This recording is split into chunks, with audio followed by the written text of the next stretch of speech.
वाहिगुरू जी का खालसा वाहिगुरू जी की फतेह। हाँ जी स्टूडेंट्स, अज असीं जो टॉपिक करन जा रहे हैं दैट इज़ आयनाइजेशन इंथैल्पीज़। सब तो पहलां तो तुहानूं आयनाइजेशन इंथैल्पी का मतलब पता होना चाहिए की हुंदी आयनाइजेशन इंथैल्पी। असीं +1 च भी कीता है, पी ब्लॉक एलीमेंट्स भी बार बार किया है, ठीक है। आयनाइजेशन इंथैल्पी की है बेटा, the energy required to remove the outermost electron और the electron present in the valence shell but वो एटम जिहदे रिमूव करना वैलेंस शैल वाला इलैक्ट्रॉन उहदी की होनी चाहिए state that should be isolated gaseous state दे विच होना चाहिए, न्यूट्रल होना चाहिए, जिस तरह भी असीं करते हैं, ठीक है। सो असीं सक्सैसिव आयनाइजेशन इंथैल्पीज़ भी कीतियां है ना +1 च।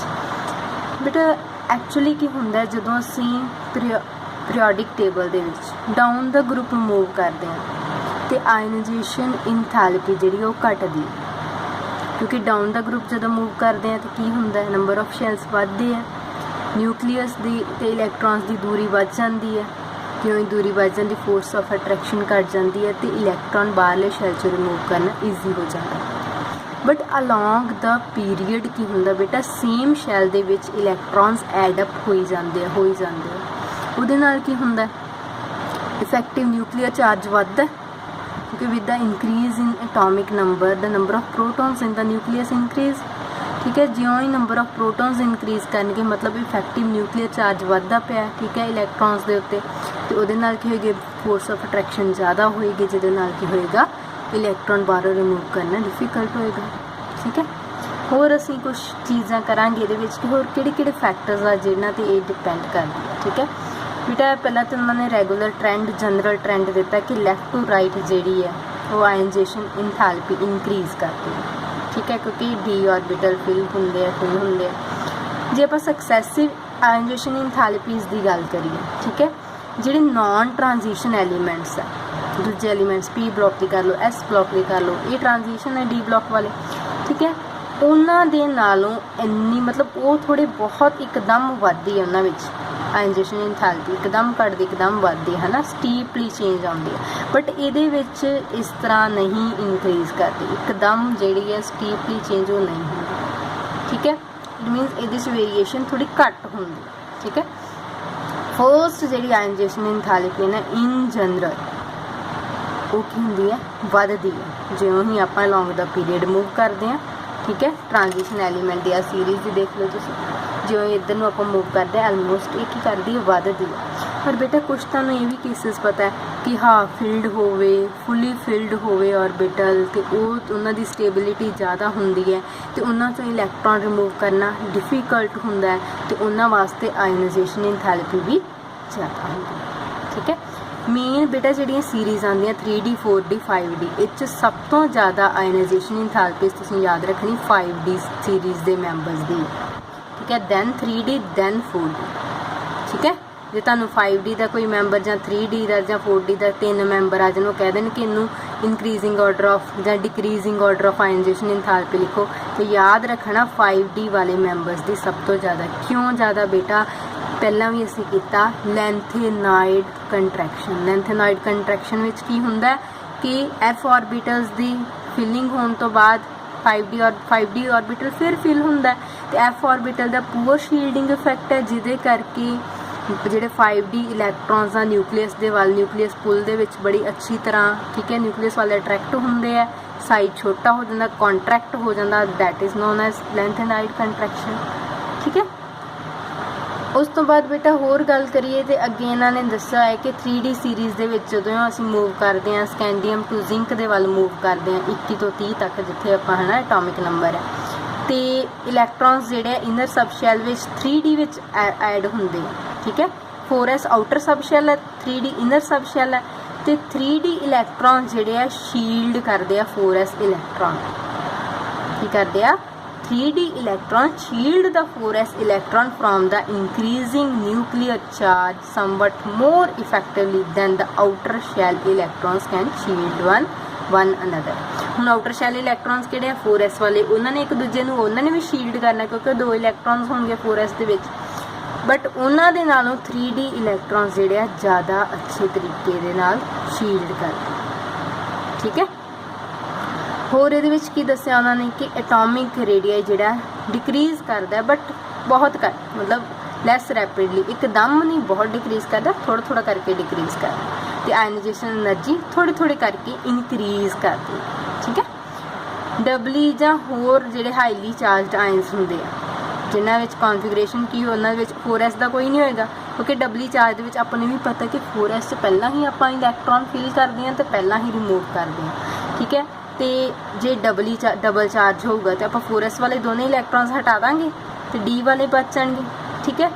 तो आयनाइजेशन जे ये तो सी फर्स्ट आयनाइजेशन सीरीज़ की गल, ये देखो जिंक की कितनी ज़्यादा हाई आ रही है, जिंक की हाई आ रही है ना, क्यों आ रही है, क्योंकि जिंक दे विच fully filled sp orbital fully filled, D भी फुली फिल्ड। उस तो बाद फर्स्ट आयनाइजेशन इंथैल्पी आ देखिए तो क्रोमीयम की हाई आ रही, क्योंकि ये डी ऑर्बिटल, क्योंकि क्रोमीयम की कॉन्फिगरेशन की होंगी है, क्रोमीयम की 3d5 4s1 एक रिमूव हो गया, हम दूजा कितों रिमूव होना D5 चो, तो D5 की है हाफ फील्ड, मोर स्टेबल। ठीक है। एक्सचेंज एनर्जी तुहानूं करवाया सी ना +1 कि D5 वालियां दी कितनी ज़्यादा होंदी है एक्सचेंज एनर्जी।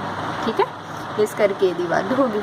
नैक्सट ये देखो थर्ड जिंक की सब तो वध है, क्योंकि जिंक च एक बारी तुसीं 2 इलैक्ट्रॉन रिमूव कराते, उस तो बाद तीजा कित्थों करवाओगे, 2 इलैक्ट्रॉन तो तुसीं 4s चो रिमूव कराते, तीजा जिहड़ा करवाना वो 3d10 चो करवाना पैना, तो 3d10 की फुली फिल्ड बहुत स्टेबल है, तो इस करके बहुत एनर्जी वो वास्ते सानू चाहिए। इस तरह बेटा इन्होंने दसा Mn2 पॉजिटिव Fe3 पॉजिटिव, ये किदा है ना कि Fe3 पॉजिटिव भी की होंगे D5 कॉन्फिगरेशन बढ़ती है, Mn2 पॉजिटिव भी D5 कॉन्फिगरेशन बढ़ती है, तो D5 जिथे कॉन्फिगरेशन आ गई उत्थे साडे कोल की होएगा आयनाइजेशन एनर्जी वध होएगी, क्योंकि बहुत स्टेबल है।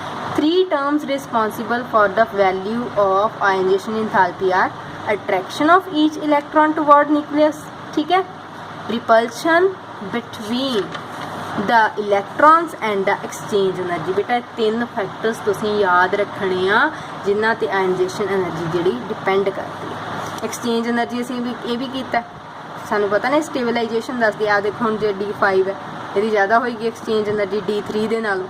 ठीक है। तो यदि ज़्यादा एक्सचेंज एनर्जी होएगी तो ज़्यादा स्टेबल होगा तो ज़्यादा आयनाइजेशन एनर्जी चाहिए। आगे सारा दसा है कि Mn पॉजिटिव की आ वाली कॉन्फिगरेशन है, क्रोमीयम पॉजिटिव की D5 है, इस करके Mn पॉजिटिव की घट है। ठीक है। Ionisation enthalpy as compare to chromium. ठीक है। इस तरह Fe2 पॉजिटिव Mn2 पॉजिटिव दसा कंपैरिजन करके दस्या है। नैक्सट बेटा कि लोएस्ट कॉमन जी ऑक्सीडेशन स्टेट है ना ट्रांजिशन मैटर्स की वो है +2 कॉमन जी। ठीक है। तो जे M2 पॉजिटिव आयन बनाना गैसियस एटम तो की होएगा, फर्स्ट एक बारी कड्डांगे इलैक्ट्रॉन, फिर दूजा कड्डांगे। ठीक है।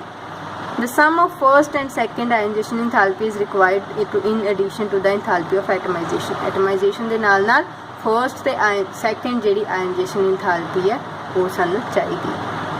ठीक है। डोमीनेंट टर्म की है सैकेंड आयनाइजेशन एंथैल्पी, जी क्रोमीयम ते कॉपर के लिए हाई वैल्यूज़, अनयूजुअली हाई, क्यों, क्योंकि कॉपर दे विच जिहड़ी जदों आपां दूजा कड्ढना ना इलैक्ट्रॉन तो सानूं पता D10 चो कड्ढना पैना, तो क्रोमीयम दा D5 चो कड्ढना पैना, ये बहुत औखा होएगा। इस तरह जिंक की गल करिए, जिंक जिहड़ी ना उहदे विच पहलां तो असीं removal of 4s electron which result in the formation, बेटा 1s नहीं होना, इत्थे आना 4s। ठीक है। D10 कॉन्फिगरेशन आ गई, पहले तो 4s तो रिमूव हो गए, बाद जो D10 आ गई फिर तो बहुत ज़्यादा आयनाइजेशन एनर्जी चाहिए। ठीक है। इसी तरह देखो zinc 2 positive Mn2 positive difficulty होंगी है। ठीक है। इलैक्ट्रॉन रिमूव करने लिए generally third ionization enthalpy quite high होंगी है। ठीक है। तो जिंक कॉपर ते निकल की जी थर्ड आयनाइजेशन एंथैल्पी है वो हाई है, इस करके सानू पता लगता है कि 2 तो ज़्यादा ऑक्सीडेशन स्टेट ट्रांजिशन इन्हां मैटर्स के लिए ऑबटेन करनी औखी है। क्यों औखी है, क्योंकि थर्ड आयनाइजेशन एंथैल्पी बहुत हाई है, इस करके 2 एक बार 2 पॉजिटिव आ गया उस तो बाद वो इलैक्ट्रॉन रिमूव करना बड़ा औखा हो जाता है। ठीक है। नैक्सट है बेटा ऑक्सीडेशन स्टेट्स। हम देखो जो ट्रांजिशन मैटर्स है बेटा इन्होंने बहुत वड्डी खूबी है, इन्नी वड्डी खूबी है ना कि देखो scandium +3, titanium +2 +3 +4, vanadium 2 3 4 5, chromium 2 3 4 5 6, manganese 2 3 4 5 6 7 maximum oxidation state से शो कर रहा है। सीरीज़ के शुरू च सीरीज़ के एंड च घट है ऑक्सीडेशन स्टेट, बट सेंटर दे विच ते बहुत ही वेरीएशन है ऑक्सीडेशन स्टेट्स दे विच।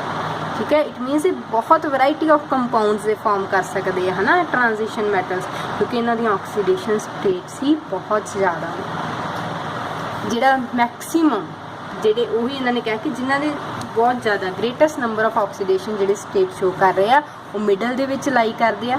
मैगनीज़ दी सब तो ज़्यादा +2 तो लैके +7, लैस वाले जिहड़े एक्सट्रीम एंड ते जां ते इत्थे है ते जां इत्थे।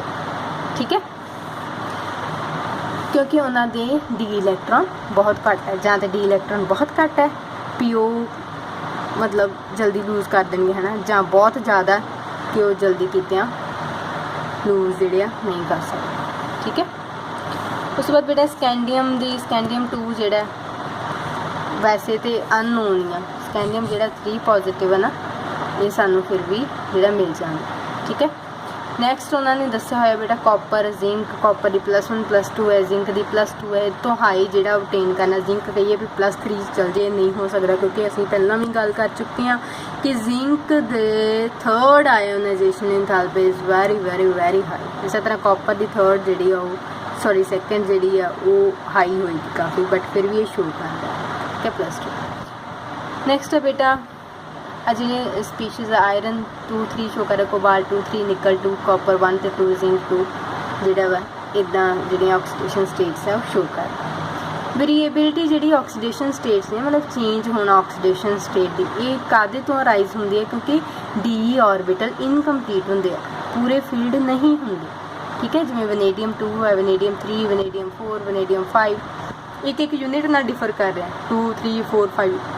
ठीक है, तो वेरीएबिलिटी जिहड़ी ऑक्सीडेशन स्टेट्स दी है ना नॉन ट्रांजिशन एलीमेंट्स दी वो डिफर हुंदी है 2-2 यूनिट करके, 2-2 यूनिट का फर्क पैंदा, बट ये 1-1 यूनिट का फर्क पैदा। तो होर इंटरस्टिंग फीचर की है कि जिहड़े ग्रुप 4 तो लैके 10 तक है ना काफ़ी वेरीएशन देखी गई है। पी ब्लॉक दे विच लोअर ऑक्सीडेशन स्टेट्स जिहड़ियां फेवर कीतियां जांदियां हैवीयर मैंबर्स दे, क्योंकि बेटा इनर्ट पेयर इफैक्ट होंदा। इनर्ट पेयर इफैक्ट की होंदा कि ऐसे इलैक्ट्रॉन जिहड़े reluctant to participate in the bond formation.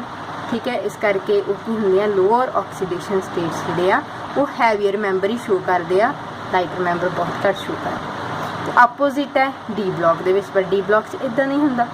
ठीक है, जिवें ग्रुप 6 की गल करिए, मोलिब्डेनम ते टंगस्टन 6 ऑक्सीडेशन स्टेट, ये ज़्यादा स्टेबल है as compare two chromium. Group 6 के पहला होंदा क्रोमियम, फिर मोलिब्डेनम, फिर थल्ले की होंदा टंगस्टन। ठीक है, थल्ले वालियां दी ज़्यादा स्टेबल हायर स्टेट, ते उपर वाले दी घट स्टेट है, उपर घट जिहड़ी स्टेबल है, क्रोमियम उपर आंदा ना। ठीक है, उपर वाले दी घट स्टेबल, अपोजिट हो गया ना पी ब्लॉक नाल। इस करके क्रोमियम बेटा जिहड़ा 6 दे विच है ना वो डाइक्रोमेट बनाउंदा एसिडिक मीडियम दे विच, जिहड़ा कि स्ट्रोंग ऑक्सीडाइजिंग एजेंट आ, जबकि मोलिब्डेनम ते टंगस्टन जिहड़े आ वो स्ट्रोंग ऑक्सीडाइजिंग एजेंट नहीं है।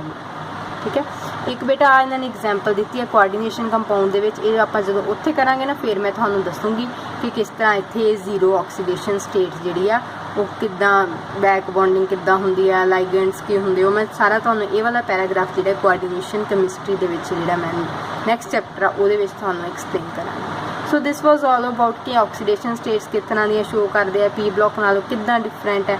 ठीक है, किहड़ा ट्रांजिशन एलीमेंट है जिहड़ा वेरीएबल ऑक्सीडेशन स्टेट्स नहीं शो करता, एक क्वेश्चन है।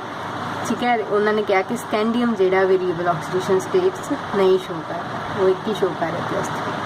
ठीक है, which of the 3D series of transition metals exhibit the largest number of oxidation, किहड़ा लार्जेस्ट शो कर रहा है तो क्यों करता, तुसीं आंसर जिहड़ा खुद लभो। So this was all about today's lecture की कीता अज आपां आयनाइजेशन एंथैल्पी ते ऑक्सीडेशन स्टेट। Thank you.